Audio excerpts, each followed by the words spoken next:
ஓட்டு போடுற ஒவ்வொருத்தரும் விவரம் ஆயிட்டா அப்புறம் நம்ம எப்படி அரசியல் பண்றது? ஐயோ, என் பொண்ணு பொறுமையான பொண்ணு, என் பொண்ணு ஒரு வீட்டாண்ட போக மாட்டேன்.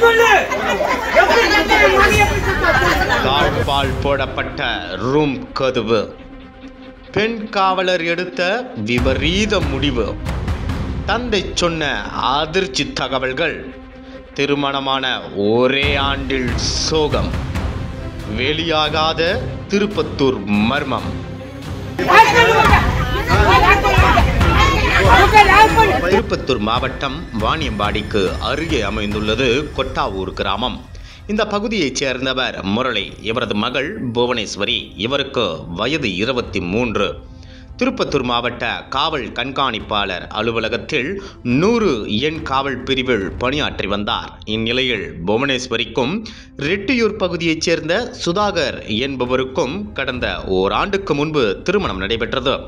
சுதாகர் ஓசூரில் உள்ள தனியார் நிறுவனத்தில் பணிபுரிந்து வரும் நிலையில் புவனேஸ்வரி சுதாகரின் குடும்பத்தினரோடு ரெட்டியூரில் வசித்து வந்தார். இந்த குடும்பம் ஒரு நிம்மதியான வாழ்க்கையை வாழ்ந்து வந்தது. இந்நிலையில் ஆரம்பத்தில் ஒற்றுமையாக வாழ்ந்து வந்த இவர்களுடைய குடும்பத்தில் காலப்போக்கில் சிறு சிறு விரிசல்கள் ஏற்பட்டு வந்துள்ளது. இதனால் கணவன் மனைவிக்கு இடையே கருத்து வேறுபாடு ஏற்பட்டு வந்ததாக சொல்லப்படுகிறது. இதற்கிடையில் ரெட்டியூரில் தனது கணவருடன் வசித்து வந்த புவனேஸ்வரி கடந்த சில நாட்களுக்கு முன்பு தனது தந்தை வீட்டுக்கு வந்து சென்றுள்ளார். அப்போது வீட்டுக்கு வந்த புவனேஸ்வரி ஆரம்பத்தில் இருந்தே மன உளைச்சலுடன் காணப்பட்டு வந்தார். இந்நிலையில் கடந்த 6ஆம் தேதி சுதாகர் வீட்டில் புவனேஸ்வரி இருந்த அறை கதவு நீண்ட நேரமாக பூட்டியபடி இருந்தது. இதனால் சந்தேகமடைந்த உறவினர்கள் அறை கதவை தட்டியும் யாரும் திறக்கவில்லை. ஒரு கட்டத்தில் இவர்களுக்கு ஏற்பட்ட பதற்றம் மேலும் அதிகரிக்கவே அந்த கதவை உடைத்துக் கொண்டு உள்ளே சென்று பார்த்துள்ளனர். அப்போது வீட்டுக்குள் இருந்த புவனேஸ்வரி யாரும் எதிர்பாராத சமயத்தில் மர்மமான முறையில் மின் விசிறியில் தூக்கிட்டு தற்கொலை செய்து கொண்டுள்ளார். அந்த நேரத்தில் இதை பார்த்து அதிர்ச்சி அடைந்த சுதாகரனின் உறவினர்கள் அலறி துடித்திருக்கின்றனர். மேலும் இவர்களுடைய சத்தம் கேட்டு ஓடி வந்த அக்கம் பக்கத்தினர் அவரது வீட்டுக்குள் குவிந்தனர். 23 வயது திருமணமான பெண் ஒருவர் தூக்கிட்டு தற்கொலை செய்து கொண்ட சம்பவம் அந்த பகுதியில் காட்டுத்தீ போல் பரவியது. பின்னர் இது குறித்து தகவல் அறிந்த புவனேஸ்வரியின் உறவினர்கள் தங்களது மகளின் சாவில் சந்தேகம் இருப்பதாக கூறி சுதாகர் வீட்டினருடன் கடும் வாக்குவாதத்தில் ஈடுபட்டனர். இதனால் அந்த பகுதியில் பரபரப்பான சூழல் நிலவியது. இந்நிலையில் தகவல் அறிந்து வந்த ஆலங்காயம் போலீசார் இரு தரப்பினரையும் சமாதானம் செய்து பெண் காவலர் புவனேஸ்வரியின் உடலை மீட்டு பிரேத பரிசோதனைக்காக வாணியம்பாடி அரசு மருத்துவமனைக்கு அனுப்பி வைத்தனர்.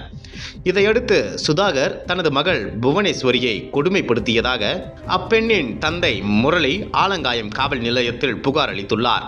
அதன் பேரில் அந்த புகாரை எடுத்துக்கொண்ட போலீசார் இது தொடர்பாக விசாரணை மேற்கொண்டு வருகின்றனர். அதில் போலீசாரின் முதற்கட்ட விசாரணையில் புவனேஸ்வரிக்கும் அவரது கணவர் சுதாகருக்கும் இடையே கடந்த சில நாட்களாக பிரச்சனை இருந்து வந்தது தெரிய வந்துள்ளது.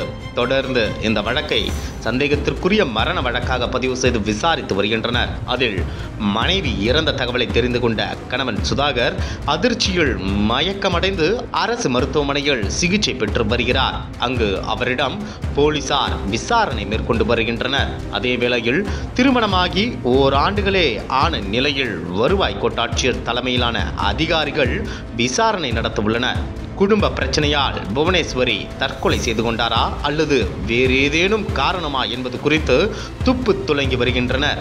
தற்போது எஸ்பி அலுவலகத்தில் பணிபுரிந்து வந்த பெண் காவலர் வீட்டில் மர்மமான முறையில் தூக்கிட்டு தற்கொலை செய்து கொண்ட சம்பவம் பெரும் அதிர்ச்சியையும் சோகத்தையும் ஏற்படுத்தியுள்ளது.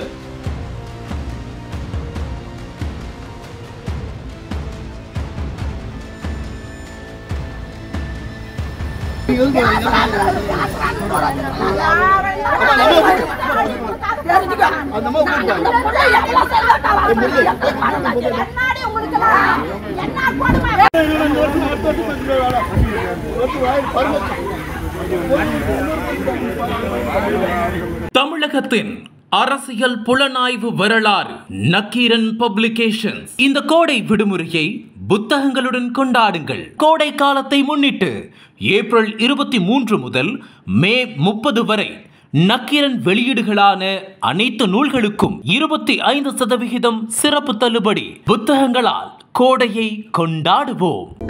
அனல் பறக்கும் செய்திகளை அப்டேட் செய்து கொள்ள நக்கீரன் களத்தை இப்பவே சப்ஸ்கிரைப் பண்ணுங்க.